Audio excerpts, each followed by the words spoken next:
In the Filipino national consciousness, there is a recurring character, the American savior. From the end of the Spanish-American War to the liberation of Manila in 1945, the narrative has been consistent. When the Philippines is in trouble, Washington will arrive with overwhelming force to set things right. But international relations is not a Marvel movie. There are no heroes, and there are certainly no saviors. There are only states acting in their own rational self-interest.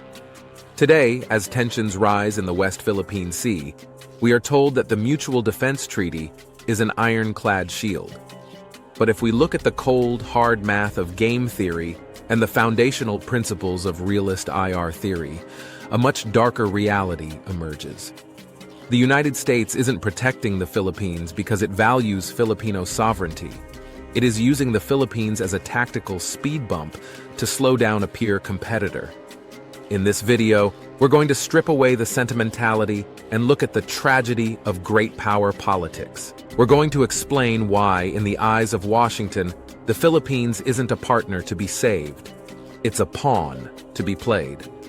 The geography of containment, Spikeman's Rimland. To understand why the U.S. is here, we have to go back to Nicholas Spikeman, the godfather of American strategy.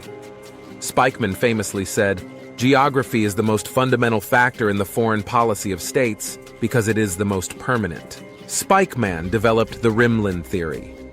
He argued that whoever controls the edges of Eurasia, the Rimland, controls the world. The Philippines sits at the absolute heart of the first island chain. This isn't a prize for the Philippines, it's a geographical curse. For the United States, the Philippines is a plug in the bottle. If the U.S. holds the Philippines, the Chinese Navy is bottled up in the South China Sea. If the U.S. loses the Philippines, China gains blue water access to the Pacific, directly threatening Hawaii and the West Coast.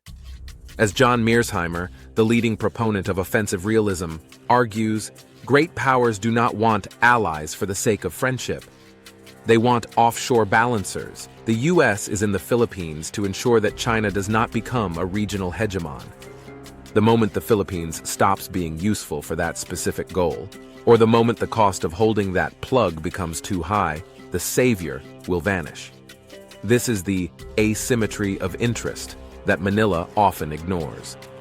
The game theory of abandonment versus entrapment. In the study of alliances, scholars like Glenn Snyder talk about the alliance dilemma. Every small state in an alliance faces two fears: entrapment and abandonment. Entrapment is when you get dragged into a war by your big ally that you don't want. Abandonment is when your big ally leaves you to die when things get real.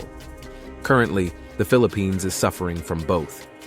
By opening up more bases under EDCA, the Philippines is entrapping itself in a potential U.S.-China war over Taiwan, a conflict that has nothing to do with Philippine territorial integrity. But here is the game theory kicker. The U.S. has a higher incentive to abandon the Philippines than to save it. Think about the payoff matrix. If China seizes a shoal or an island and the U.S. intervenes, it risks World War III. It risks a nuclear exchange. It risks the total collapse of the global economy. Now ask yourself, would a rational actor in Washington trade Los Angeles for Pag-asa Island? Stephen Walt, the creator of the balance of threat theory, would tell you, no.